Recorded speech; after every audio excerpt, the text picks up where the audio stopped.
Group 2 prelims எழுதிட்டு வந்திருக்கீங்க. தேர்வு எப்படி இருந்ததுங்க? தேர்வு வந்து யார் இந்த மனப்பாடம் பண்ணுறாங்க அவங்களுக்கெல்லாம் இது செட் ஆகாது. ஏன்னா வந்து டிஎன்பிசி வந்து ப்ரிடிக்ட் பண்ண முடியல. ஒரு டைம் வந்து ஃபேக்ட்ஸ்லாம் வந்து கொஞ்சம் அதுவும் பேலன்ஸ் பண்ணி கேட்குறாங்க. குரூப் 4 பார்த்தா ஃபேக்ட்ஸ்லாம் நிறையா கேட்டிருந்தாங்க. குரூப் 1லேயுமே நிறையா ஃபேக்ட்ஸ்லாம் கேட்டிருந்தாங்க. பட் இதில் வந்து பெருசாக இயர்லாம் அங்கங்கே விளையாடலை, மக்கப் பண்ணுற மாதிரிலாம் இல்லை. கான்செப்ட் ப்ளஸ் காமன் சென்ஸ் தெரிஞ்சிருந்தால் அந்த கொஷினை வந்து ஹேண்டில் பண்ணலாம். பட் அதே மாதிரி டைம் கன்சூமிங் தான். ஸோ மேக்ஸ் எல்லாம் வந்து விறுவிறுலாம் போட முடியல. எனக்கு பொறுத்தவரையும் வந்து ஸ்டாண்டர்டான கொஷின் பேப்பர் தான், மாடரேட் டு டஃப்பு. மற்றபடி வந்து அதான் கான்செப்ட் புரிஞ்சு படித்தவங்களுக்கு இந்த எக்ஸாம் வந்து ஸ்கோர் பண்ணுறதுக்கு நல்லாயிருக்கும். எக்ஸாம் வந்து மாடரேட்டாக இருந்துச்சு ஆக்சுவலி. ஆமாம். ப்ரிலிம்ஸ் தமிழா ஆங்கிலம்? நான் இங்கிலீஷ். இங்கிலீஷ் வந்து குவைட் ஈஸியாக இருந்தது இந்த வாட்டி. எக்ஸ்பெக்ட் பண்ணதோட பரவாயில்லாம வந்துச்சு. மேக்ஸ் எப்படி இருந்தது? Reasoning aptitude. மேக்ஸ் வந்து இட்ஸ் லைக் அதான் சொல்கிறேன், மாடரேட்டாக இருந்துச்சு. இட்ஸ் லைக் நம்ம வந்து கொஞ்சம் லைக் ஃப்ரீக்வெண்ட்டாக பண்ணி பார்த்தோன்னா நமக்கு ஈஸியாக வரும். ஜிஎஸ்லாம் எப்படி இருந்தது? புரியல. ஜிஎஸ் ஜென்ரல் ஸ்டடீஸ் லைக் காமனாக இருந்துச்சு. கொஞ்சம் மாடரேட் தான். It's not very easy.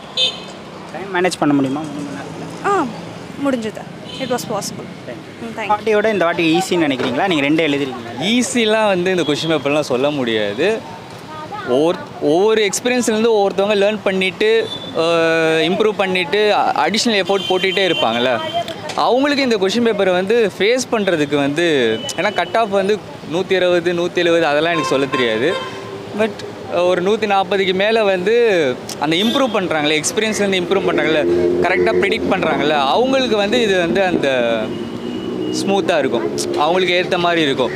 ஏன்னா 150 160 ஈஸியாக இருக்கிற மாதிரிலாம் கொஷின் பேப்பர் செட் பண்ண மாட்டாங்க. ஏன்னா டைம் கன்சூமிங். ஒரு 4 ஹவர்ஸ் கொடுத்தா தான் இந்த கொஷின் பேப்பர் வந்து கம்ப்ளீட் பண்ண முடியும். ஸோ இதெல்லாம் பெருசாக இருக்கும். இப்போ 4 வரி 5 வரியில் கொஷின் இருக்குன்னா அதெல்லாம் கடைசியாக பார்க்கணும். நம்மளுக்குள்ளே நம்ம செல்ஃப் மேனேஜ்மெண்ட், டைம் மேனேஜ்மெண்ட்லாம் இன்க்ளூட் பண்ணி இதுக்குன்னு நம்ம ஒரு புக்கு போட்டு நம்மளாக ஃபாலோ பண்ணி ப்ராக்டிஸ் பண்ணி டெஸ்ட் பேட்செலாம் போடுறாங்களே, அது வேறு மாதிரி இருக்கும். இந்த கொஷின் பேப்பர் எந்த டெஸ்ட் பேட்சும் வந்து ரீப்ளேஸ் பண்ணாது. டிஎன்பிசி கொஷினுக்கு வந்து ரீப்ளேஸபிள் டிஎன்பிசி கொஷின் தான். ஸோ அந்த மாதிரி வந்து எப்போவுமே வந்து டிஎன்பிசி வந்து ப்ரிடிக்ட் பண்ணவே முடியாது. அவங்கள ப்ரூவ் பண்ணிக்கிட்டே இருக்காங்க ஒவ்வொரு வாட்டியும். இந்த வாட்டியும் அப்படி தான். டஃப்னு சொல்ல முடியாது, ஈஸியும் சொல்ல முடியாது. ஏன்னா அந்த இம்ப்ரூவ் பண்ணாமல் வந்து சும்மா ஒரு பிளாங்காக ஸ்கூல் புக்கை மட்டும் ட்ரை பண்ணிவிட்டு கான்செப்டெல்லாம் வந்து மேலோட்டமாக படிச்சுட்டு போகிறாங்க, அவங்களுக்கு இது வந்து டஃப்பு. கொஞ்சம் கான்செப்ட் டீப்பாக இறங்கி ப்ராக்டிக்கலாக படிக்கிறாங்களா, அவங்களுக்கு இது வந்து ஈஸி. ஓகே தான். நீங்கள் ப்ரிலிம்ஸ் தமிழா இங்கிலீஷ்? நான் வந்து இங்கிலீஷ் எடுத்திருந்தேன்.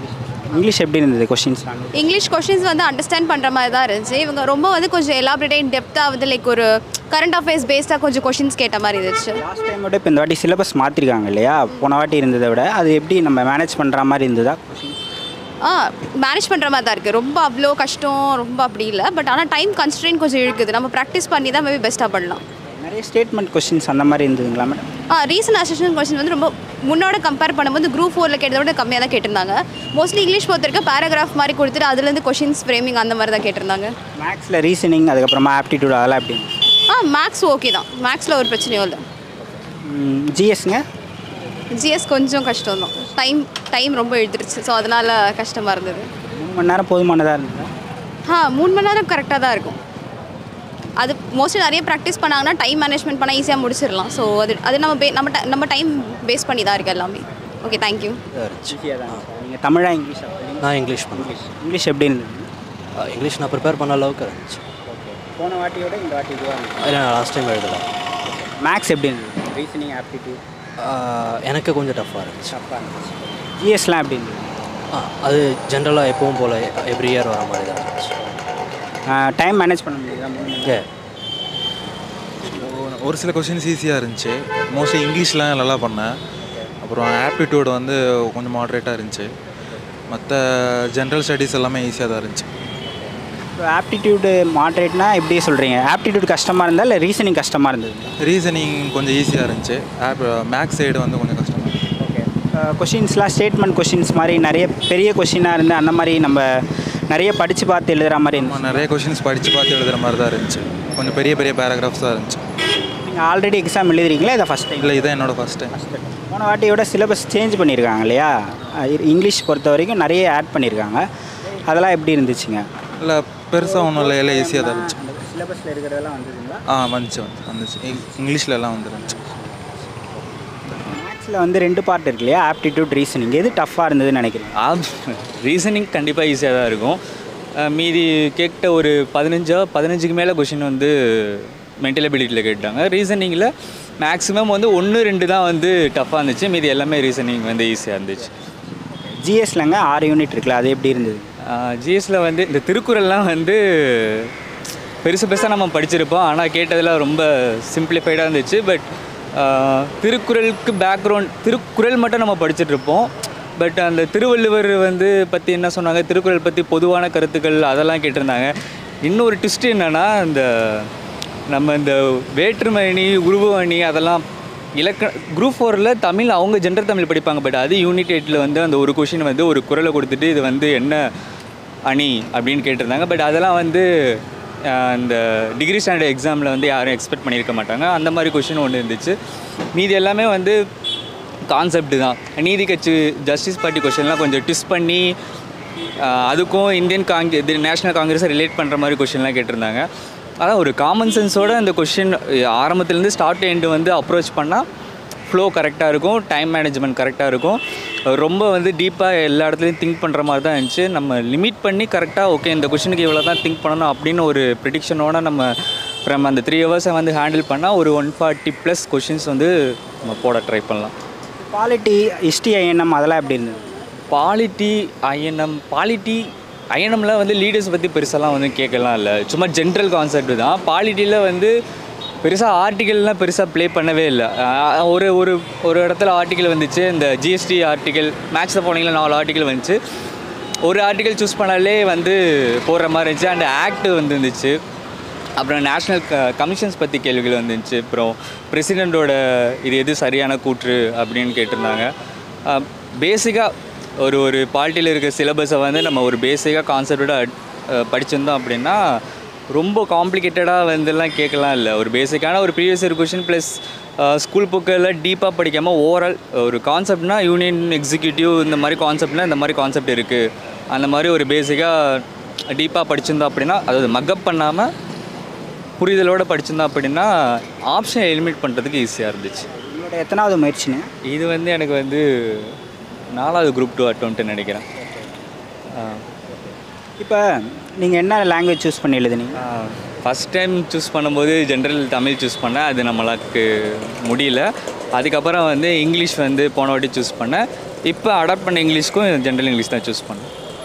இப்போ இங்கிலீஷ் பொறுத்த வரைக்கும் போன வாட்டி இருந்த சிலபஸை விட மாற்றிட்டாங்க இல்லையா? ப்ரோஸ் போயம்லாம் நிறைய யூனிட் படிக்கணும், 15 கொஷின் தான். கிராமருக்கு அதிக முக்கியத்துவம் கொடுத்துருக்குறாங்க. அதெல்லாம் எப்படி பண்ணீங்க? எப்படி இருந்துச்சு கொஷின் பேப்பர்? இங்கிலீஷ் பொறுத்தவரையும் வந்து கிராமர் வந்து என்னென்னமோ நம்ம பெருசாக நினச்சி அப்படி இப்படிலாம் வந்து பயந்துட்டு இருந்தோம். பட் இதுக்கும் அதே கான்செப்ட் தான்.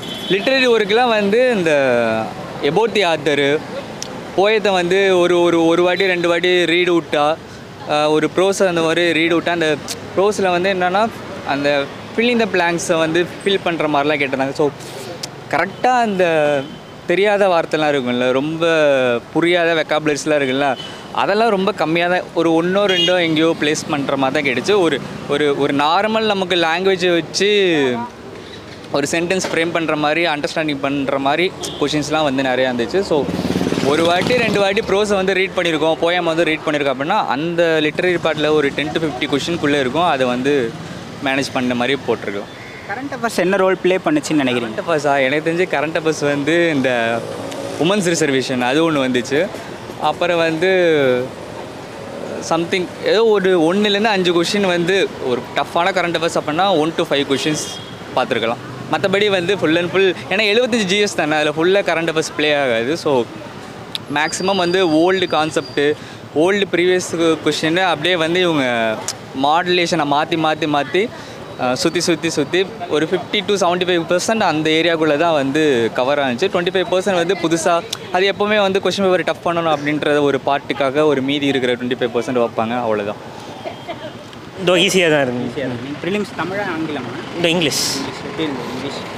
இங்கிலீஷ் ஓரளவு ஓகேவாக தான் இருந்தது. மேக்ஸ் தான் கொஞ்சம் இதாக இருந்துச்சு. ஜென்ரல் ஸ்டடீஸ் கொஞ்சம் ஈஸியாக தான் இருந்துச்சு. டைம் மேனேஜ் பண்ண முடியுதா 3 மணி நேரம்?